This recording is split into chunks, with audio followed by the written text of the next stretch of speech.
भोलेनाथ की काशी विश्वनाथ की दुनिया रूठे तो रूठे है शिव गुरु तू ना हमसे रूठेगा।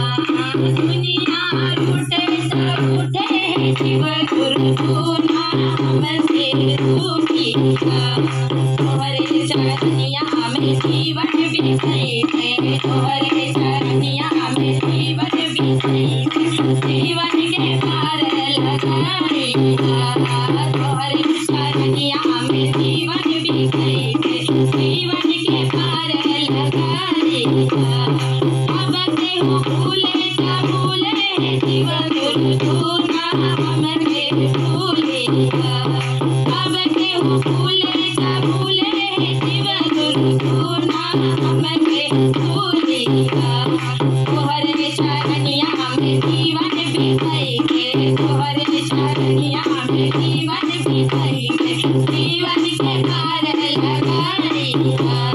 तोहरे चरनिया में जीवन बिताई है, जीवन के पार लगाएगा।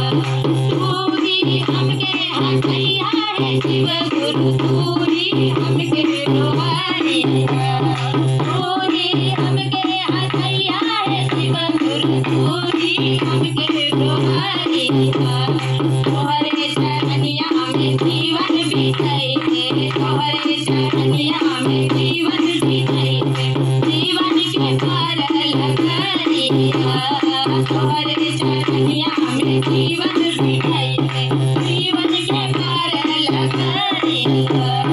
तू ही हमके बनैया है शिव गुरु, तू ही हमके मिटाएगा।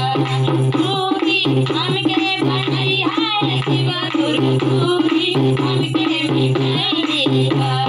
तोहरे चरनिया में जीवन बिताई है, तोहरे चरनिया में जीवन बिताई है, जीवन के पार लगाएगा। तोहरे चरनिया में जीवन बिताई है, जीवन के पार लगाएगा। आंगे चढ़ाइबे धतूरा चढ़ाइबे, केला के पाती चढ़ाइबे।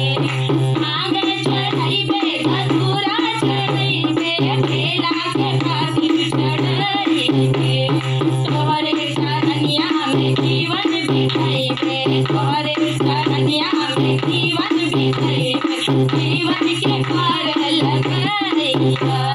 तोहरे चरनिया में जीवन बिताई है, जीवन के पार लगाएगा, जीवन के पार लगाएगा, जीवन के पार लगाएगा। तोहरे चरनिया में जीवन बिताई है, जीवन के पार लगाएगा। तोहरे चरनिया में जीवन बिताई है, जीवन के पार लगाएगा। तोहरे चरनिया में जीवन बिताई है, जीवन के पार लगाएगा। तोहरे चरनिया में जीवन बिताई है, जीवन के पार लगाएगा। तोहरे चरनिया में जीवन बिताई है।